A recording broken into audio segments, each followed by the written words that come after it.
Salut à vous mes champions et championnes, c'est la chaîne, donc j'espère que vous allez bien de votre côté. On se retrouve pour les pronostics de Extreme Rules qui sera diffusé ce dimanche. Alors, qui sera diffusé ce dimanche sur le network de WWE, mais plus sur AB1. J'ai appris ça ce matin sur un tweet. J'ai vu ça ce matin sur un tweet, et bah du coup, les pay-per-view de WWE ne seront plus diffusés sur AB1. Donc pour l'instant, au moment où je tourne, on est le 11 juillet. Au moment où je tourne, on n'a pas d'explication. Christophe Agis, il l'a annoncé lui-même sur Raw hier soir sur AB1. Donc pour l'instant, on n'a pas d'explication. Je vous retiendrai au courant sur Twitter. Donc suivez-moi sur Twitter pour ceux qui adorent le catch, bien sûr, en France. Suivez-moi sur Twitter pour que je vous donne quelques infos quand j'en aurai. Mais pour l'instant, je n'ai pas d'autres infos, mais ça me fait chier quand même que les PPE soient plus diffusés sur AB1 parce que ça me permettait moi de les regarder en français, mais là, je sais pas pourquoi ça a été annulé alors que je peux pas vous dire, je sais pas. Bon, je verrai l'explication plus tard. Bon, sur ce, on va essayer de passer un bon moment. Je vais vous dire mes pronostics pour Extreme Rules.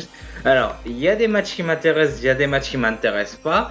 Mais ça, je vais vous détailler tout ça qui vient rapidement. Alors, le premier match, donc je fais du bas de la carte et je remonte directement après. Alors, le premier match qui est actuellement annoncé, c'est Aleister Black, donc qui cherche un adversaire pendant tous les épisodes de SmackDown qui étaient diffusés. Et donc là, on a découvert son adversaire cette semaine, c'est Cesaro. Donc Aleister Black contre Cesaro. Donc je pense que c'est Black qui va remporter le match. C'est un match simple, bien sûr. Et Aleister Black, je pense qu'il risque de gagner parce que voilà, Cesaro. J'aime bien Cesaro, mais Aleister Black, il a pas catché depuis un moment. Il était interdit de venir au Super Showdown.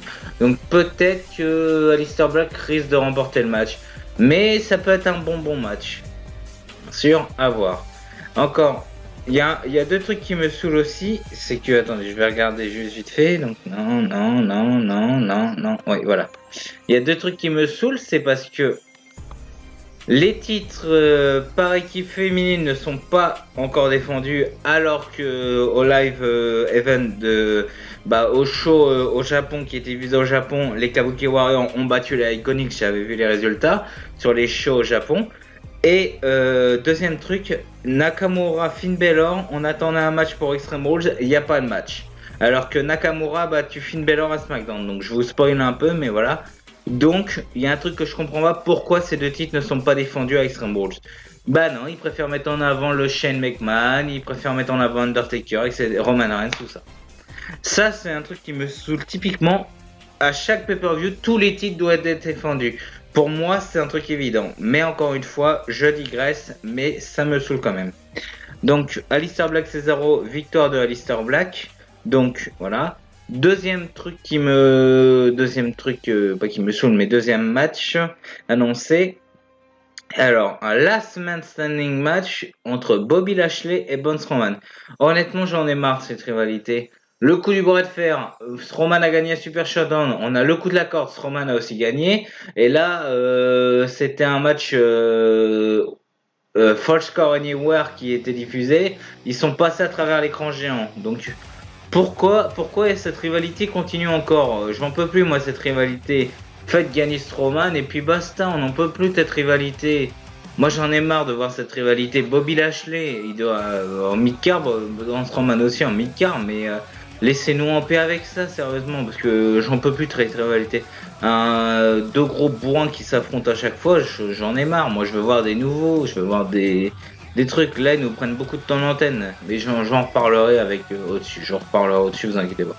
Alors du coup, Bobby Lashley, Braun Strowman, je vais pronostiquer une victoire de... pourquoi pas Lashley, parce que Strowman a eu tout... Strowman n'a pas arrêté de gagner tous les matchs et toutes les confrontations physiques. Pourquoi pas victoire de Bobby Lashley? Ça peut être cool. Alors ensuite, on va passer au match qui risque d'être dans le pré-show. On aura Drew Gulak contre Tony Nese, donc l'ancien champion contre l'actuel champion. Ne cherchez pas à comprendre, je ne suis pas 205 Live. Donc, victoire de Gulak, il a remporté le titre au pay-per-view dernier. Donc, victoire de Gulak. Là, je reste pas longtemps sur le, le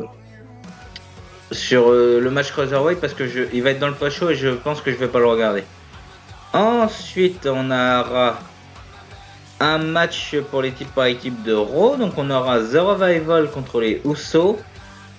Ce match-là, je suis un peu indécis quand même parce que The Revival, ils sont champions, ils font bien le truc heal.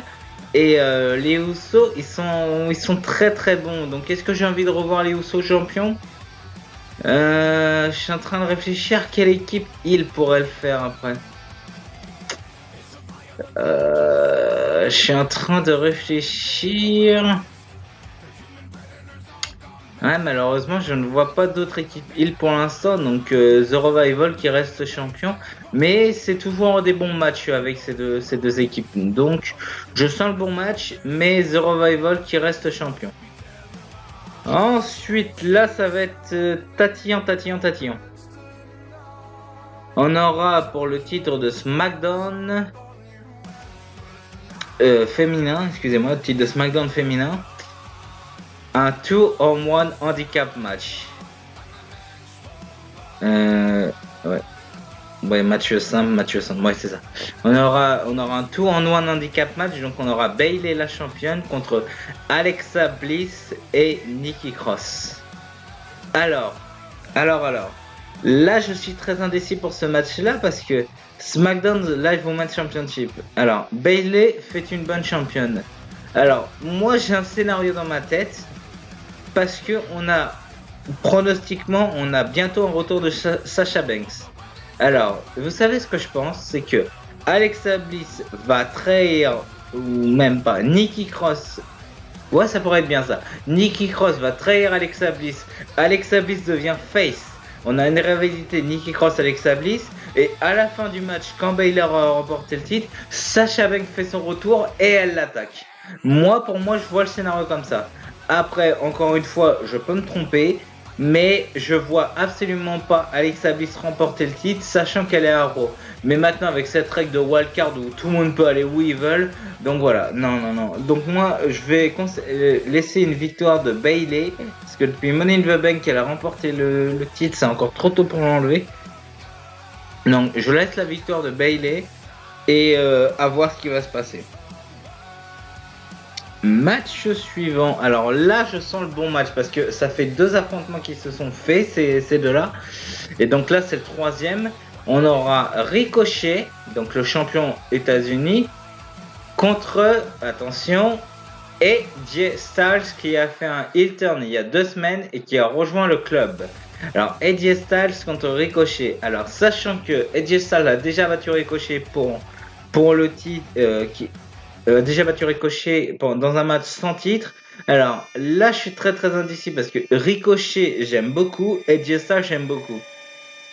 Je suis très indécis, mais je vais quand même pronostiquer une victoire de Ricochet. Parce que Ricochet vient d'être champion, il fait un excellent champion. Il y a pas mal de heals autour, Drew McIntyre, Baron Corbin, Bobby Lashley. Il y a pas mal de gros heals qui permettraient d'avoir des bonnes rivalités. Et AJ Styles, moi après je le vois aller vers Rollins. Et pourquoi pas après le club. Attendez, voilà. Victoire des Usos contre The Revival et pourquoi pas après le club contre les Usos et le AJ Styles contre Rollins. Ça peut être un bon scénario. Ça franchement je le vois le bon scénario derrière. Donc victoire de Ricochet, ensuite le club et le club s'intéresse au titre par équipe et au titre majeur. Ça peut être un bon scénario. Donc victoire de Ricochet. Ensuite, match suivant pour les SmackDown Tag Team Championship. On aura un triple threat match entre le New Day, encore une fois, Heavy Machinery, donc une plutôt bonne équipe qui marche apparemment, parce que moi je m'y connais pas tellement, vu que ça vient de NXT, donc je m'y connais pas tellement. Et les champions en titre, Rowan et Bryan. Alors, Rowan et Bryan sont d'excellents champions. New Day, ils ont été champions pas mal de fois. et Heavy Machinery, ils viennent de débuter. Donc je sens la conservation de Rowan et Bryan. Et après, pourquoi pas à SummerSlam, New Day, Bryan seul. Parce que après, d'autres équipes, il n'y en a pas tellement des équipes face. Mais encore une fois, je peux penser à ça, donc voilà. Ce n'est que mon avis, bien sûr, mais il y a pas mal de trucs que je peux penser, donc voilà.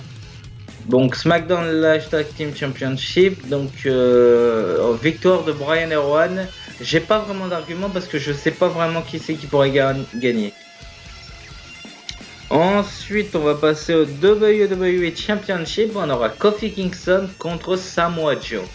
Alors là, ça risque d'être un bon match. C'est la première fois qu'on les voit, ceux-là, je crois. Je crois que c'est la première fois qu'on les voit dans un match pour un titre. Parce que Kofi Kingston est champion depuis WrestleMania. Il fait un excellent champion. Il avait affronté Owens, il avait affronté Ziggler, il avait affronté Owens, Ziggler. Ouais, c'est ça, il avait affronté Owens, Ziggler, Bryan.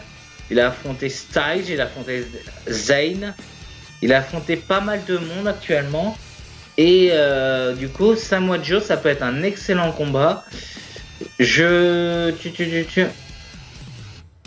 Alors là, je sais pas du tout parce que Joe, j'aimerais le voir champion, sachant qu'il vient de perdre le titre des États-Unis. Mais Kingston, je sens qu'il risque de perdre son titre à SummerSlam. Alors, je vais pronostiquer une victoire de Kingston, mais encore une fois, j'en suis pas sûr. Victoire de Kingston, ça peut être très très cool. Donc, je reste ce pronostic Kingston, mais j'en suis pas sûr. On va passer au match suivant. Alors, on aura le match pour les deux titres de Raw. Donc, le titre de féminin de Raw et le titre universel. Last Chance Winner Take All Mixing Tag Team Extreme Rules match. Alors, la dernière chance pour les mineurs, c'est un match mixed tag team et c'est un Extreme Rules match. Je vous fais la traduction.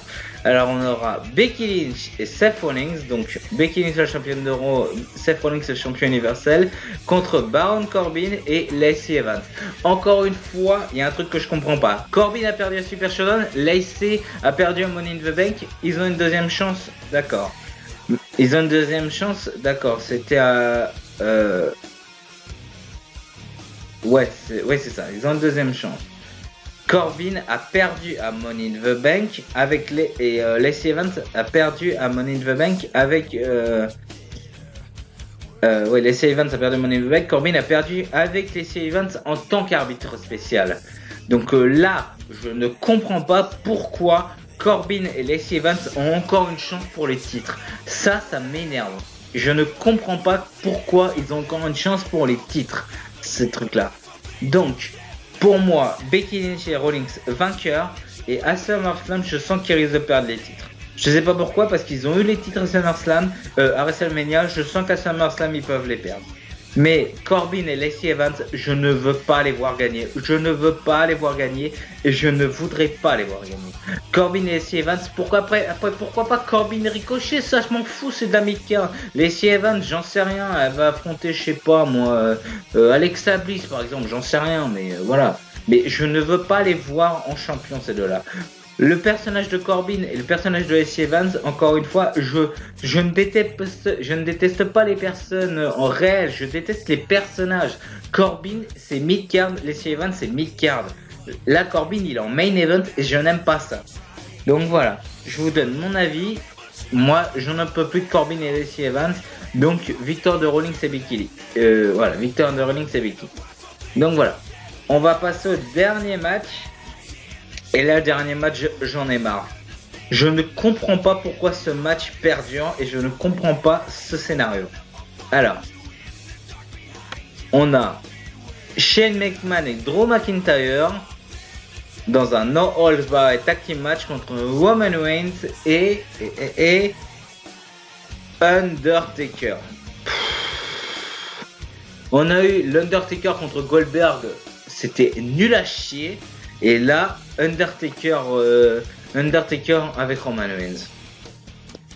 Je ne comprends pas parce que la rivalité Taker-Roman était après et plus récent que la rivalité Shane Taker. Là, je ne comprends pas. Taker Roman, WrestleMania 34, WrestleMania 33, Taker Shane, WrestleMania 31 ou 32.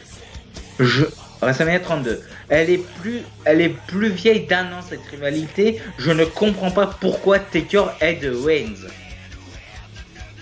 Alors, en plus, Shane McMahon qui bat Roman Reigns et Drew McIntyre, lui qui perd. Shane McMahon bat Roman Reigns au Super Showdown, Drew McIntyre perd à Raw, à WrestleMania et à Money in the Bank.